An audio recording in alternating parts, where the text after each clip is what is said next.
Hi everyone, this is Amy from Irigenics, and I want to give you just a little brief intro to Irigenics and what's involved in an ancestral eye reading.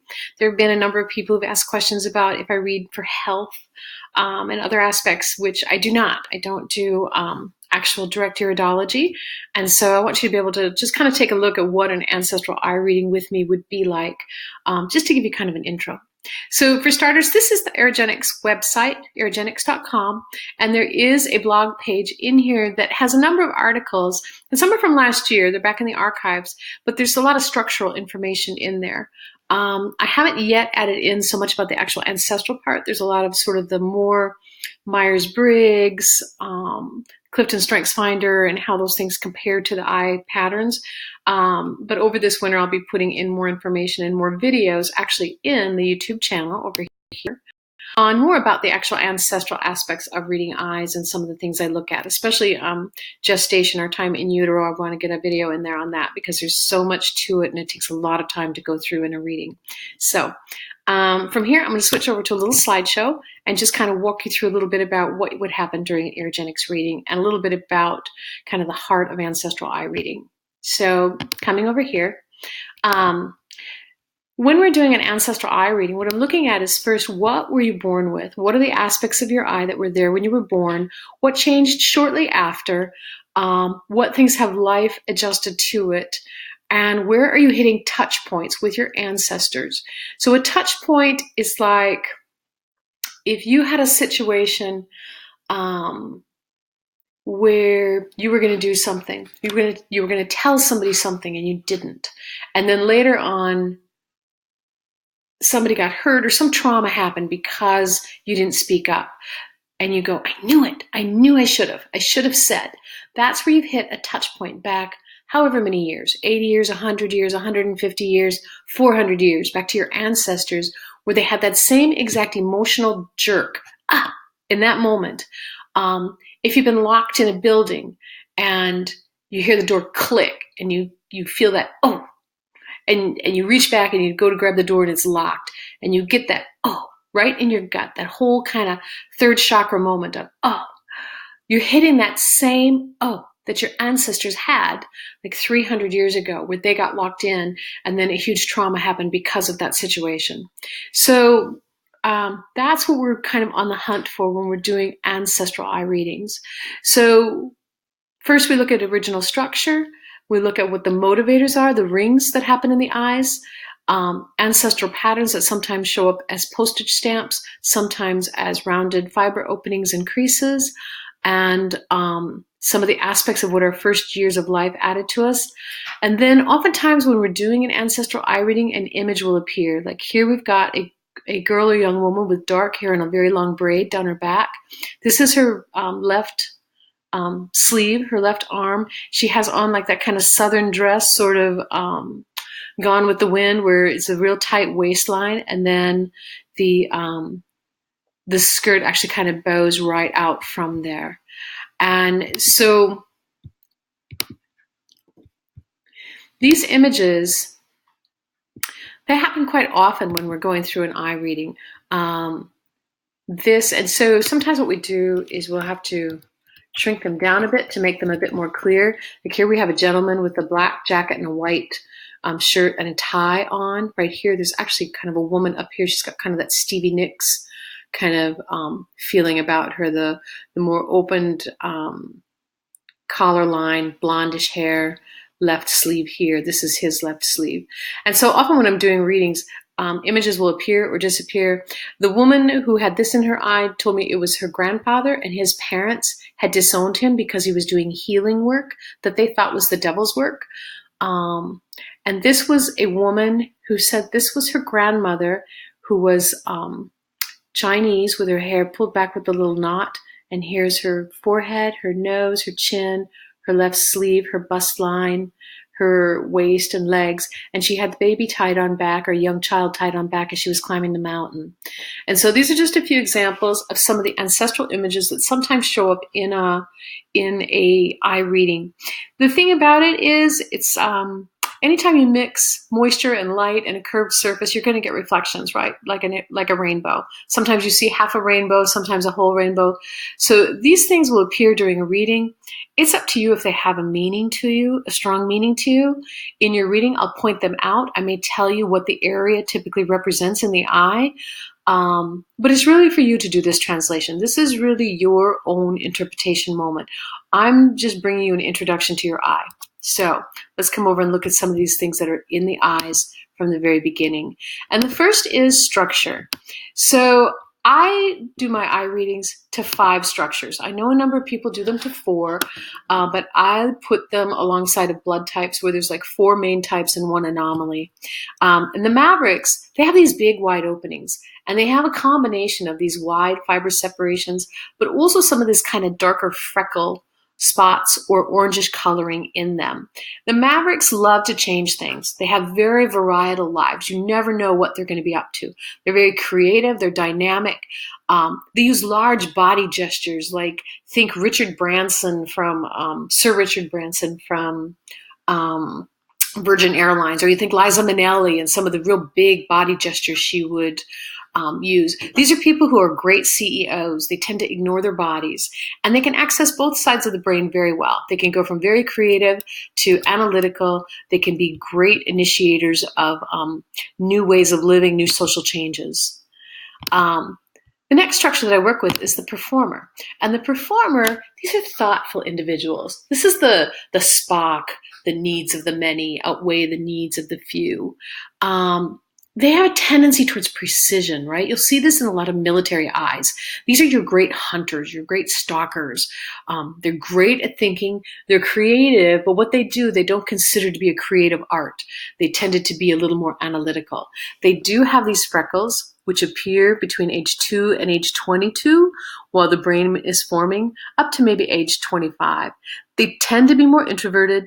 They sometimes will use, they tend to be more physical. These are sporty people. These are performers. They show up and they do athletics. They may use a body gesture in place of a word,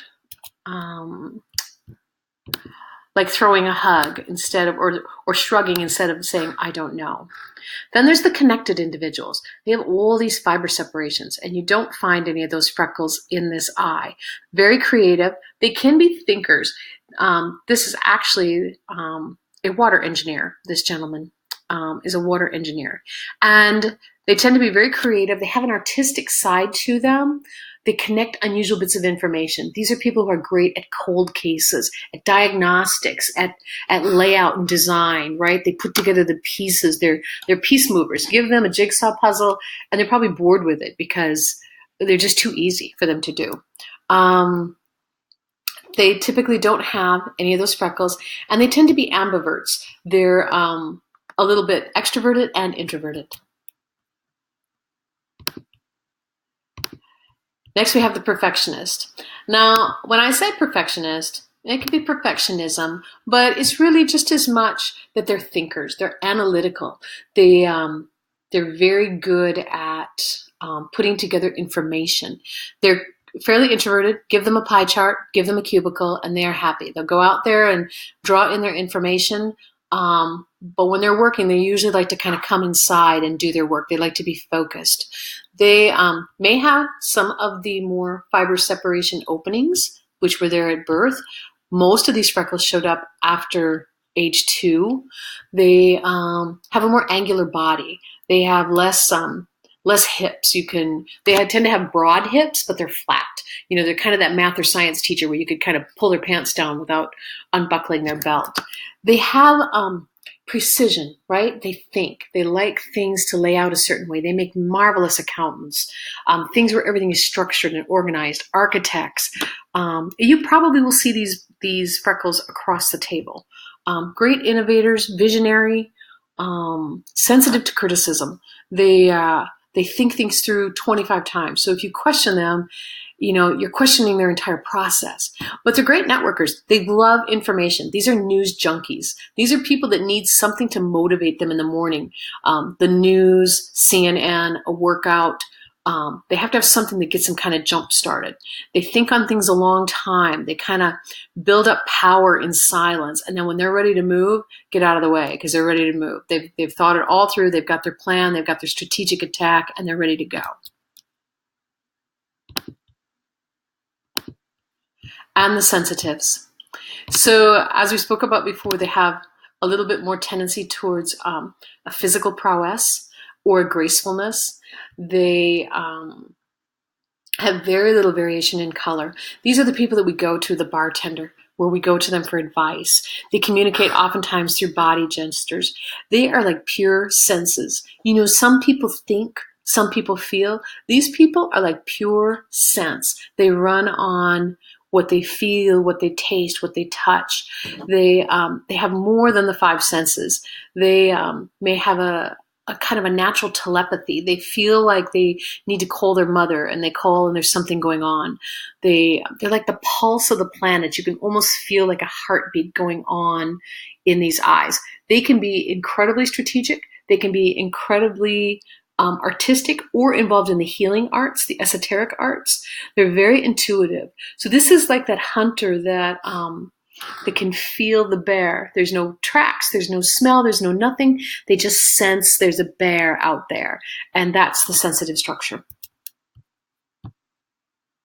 And by the way, if you were attracted to any of those, if there were any of those that you were like, oh my gosh, look at that, that's probably your best partner. That's typically how that works. Okay, so people are born sometimes with rings, not always. This one is called the ring of focus. And what it is an absence of color out here at the edge. It's a pulling in. These people have a sense of mission, a sense of I have to, I need to, I'm supposed to. They have a sense of I came to do something. I just can't quite figure out what it is, but there's something I came to this life to do. If they take the Clifton Strengths Finder 2.0 test, it would come up as focus is one of their top skills. They can shut the world out when they need to.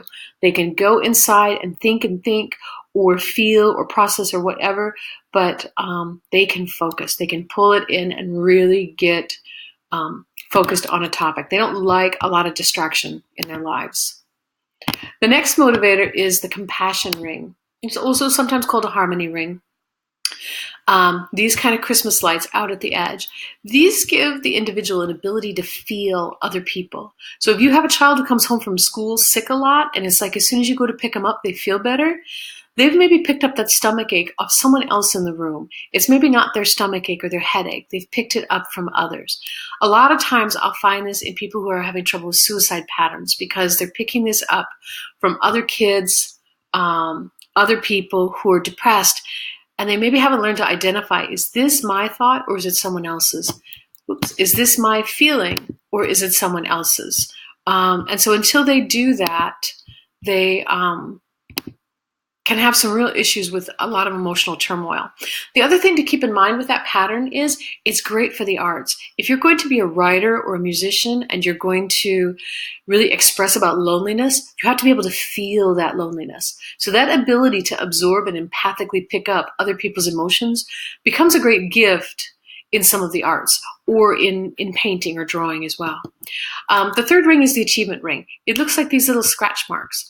This is sort of a guilty to-do list. I have to, I need to, I'm supposed to, I should, I've got to. It's an internal driver that's there from birth. These people love checklists. They love to check stuff off, done, done, done. They love strike through. And so this is the second aspect of an ancestral eye reading where we would be looking at what drivers are you born with.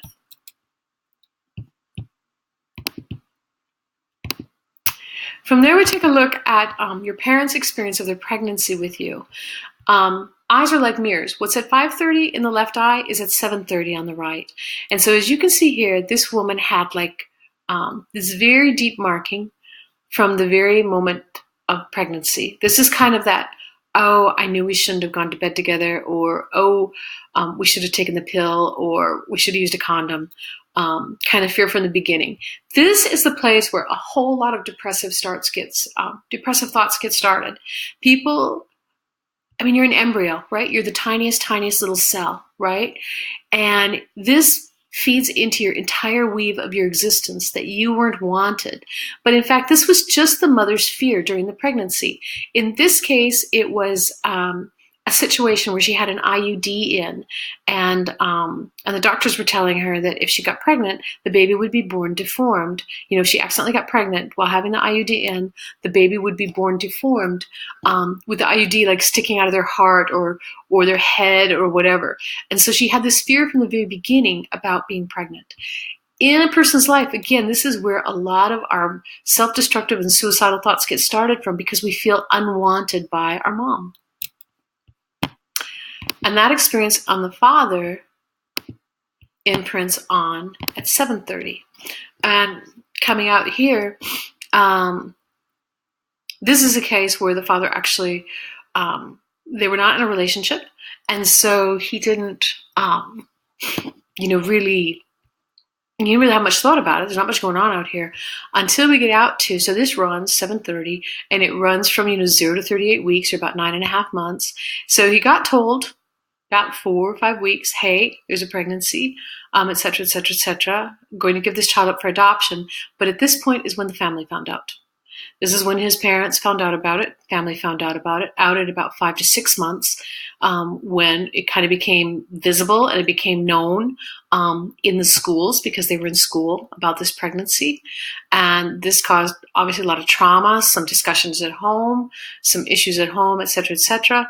And then, it had already been decided the child would be given up for adoption. And so it got to the point where it's like, look, this is just not even a discussion. The child's being given up for adoption. It's not a problem. 8-9 months, kind of off the record.